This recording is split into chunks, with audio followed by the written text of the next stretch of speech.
So we have some rare good news on a congressional vote. Earlier today, the Senate voted to end the Trump administration's support for the Saudi-led attacks in Yemen. Now, senators had voted on the Sanders co-sponsored bill 56 to 41 in favor of ending that support. Now, this is the first time Congress has used war powers to challenge any U.S. military involvement overseas. And of course, it was spearheaded by Bernie Sanders and Mike Lee and another Democrat. Now, Sanders, after this, said, quote, "Today we tell the despotic regime in Saudi Arabia that we will not be a part of their military adventurism." Awesome. Now, along with all the Democrats, you also had a half dozen Republican senators that joined in voting to pass this Yemen resolution. Now, this is one of two resolutions involved with Saudi Arabia. This is, of course, to end the support for the war in Yemen, but there was also another one that condemned Mohammed bin Salman, Crown Prince of Saudi Arabia, for the murder of Jamal Khashoggi. Khashoggi. Sorry about that. Again, one of those days. Now, this resolution would require the U.S. to stop providing U.S. intelligence, targeting assistance in bombing, and other military support to the Saudi government and its allies in the Yemen conflict. Now, only 6 Republicans, right? But still, 6 Republicans is at least better than no Republicans. Now, one of them was surprisingly Lindsey Graham.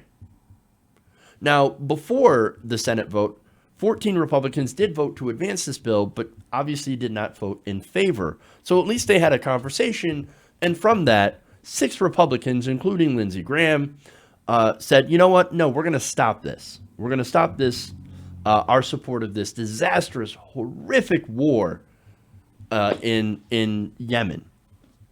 Now, Graham, who was part of a bipartisan group of senators that pressed for sanctions on any Saudis, including the Crown Prince, found responsible for Khashoggi's murder and a suspension in U.S. arms sales for the kingdom. Now, he said, quote, this is Graham, "I'm never going to let this go until things change in Saudi Arabia. Do you really want to transfer your most advanced technology to somebody who thinks it's okay to lure a journalist to a consulate in Turkey and chop him up? The Crown Prince is so toxic, so tainted, so flawed that I can't ever see myself doing business with Saudi Arabia unless there is a change in leadership." Those are incredibly strong words from Lindsey Graham, who is generally not the strongest person, especially when it comes to Donald Trump. Because Donald Trump, if this ever gets to his desk, he says, no, I'm going to veto it. You know why? Because I don't care. I don't care if Crown Prince Mohammed bin Salman chops people up. I don't care because I love Saudi Arabia. The Saudis, well, they go and buy my condos. They buy my apartments. They rent this stuff. They rent rooms in Trump Tower. No, they give me money. And so, yes, I love the Saudis. I don't care about journalists. I have called the press the enemy of the people. So how dare you, congressman, turn against me? You know, that's gonna cause some problems in the budding bromance between Lindsey Graham and Donald Trump. But I actually do have to give him credit for standing up and saying, you know what? No, I'm not going to vote in favor of helping Saudi Arabia, of arming the Saudis against Yemen. And so, hey, credit where credit is due, right? But now, there's another part about that statement that does kind of worry me, though, right? Again, suspending arms sales, I'm all in favor of it, right? Yes, let's not be the world's, arms locker. Let's not sell weapons to everybody. That'd be fantastic, right? But knowing Lindsey Graham, for one, is a gigantic war hawk. So when he starts talking about, I'm not going to support a regime unless they change their leadership, I keep thinking, oh no. Regime change, where have we heard that one before? Now, I do think Saudi Arabia should change their leadership, right? I just don't think we should have any part of doing it. And knowing how much of a warmonger Lindsey Graham is, I get a little concerned. I just get a little concerned. That's all. That said, Mohammed bin Salman, not the leader that Saudi Arabia needs. I actually believe they should be democratic as far as far as actually allowing elections and pushing forward with equality, and they're not doing that. Get rid of the monarchy, right? Now, let's go to the other bill, right? So now senators also unanimously approved a separate non-binding resolution naming Saudi Arabia's crown prince, to whom I will now refer to as Mohammed bin Salman, as responsible for Khashoggi's murder. Now, the resolution introduced by Senate Foreign Relations Committee Chairman Bob Corker, another Republican, calls on the Saudi government to ensure appropriate accountability for all those responsible in Jamal Khashoggi's murder, and urges the kingdom to moderate its increasingly erratic foreign policy, among other steps. Now, of course, what's going on here, Yemen is essentially a proxy war with Iran. That's why you have a lot of Republicans that are saying, oh, no, we need to support Saudi Arabia no matter what they do, because Iran. But let's get to Corker here before we get to those Republicans. Corker said the measure will put Congress on record as holding the Crown Prince accountable for Khashoggi's death. Now, the United States Senate has said the Crown Prince Mohammed bin Salman, I'm saying that, is responsible for the murder of Jamal Khashoggi. That is a strong statement. I think it speaks to the values that we hold dear. Well, look, at least Bob Corker is showing some sort of values, but why not before? Why did it take the death of a journalist to do something about Yemen? Right now, I believe the number is about 85,000 people have been killed in this civil war. A lot of those people are innocent people who haven't done anything. And there are 12 million Yemenis that are on the verge of starvation. And this is a major humanitarian disaster. And just now, we're actually voting on it. And by the way, this comes a day after the House GOP decided not to take up this legislation. So, and that's, of course, thanks to Paul Ryan and a lot of these Republicans, as well as 5 Democratic congressmen. So let's be fair about that. While the Senate has actually got their shit together, the House certainly does not. But they could, of course, and they plan to, Ro Khanna plans to bring that piece of legislation back up in the next House session. So, but I don't think people in Yemen can wait. Now, let me go here to some of the Republican opposition, and that's Marco Rubio.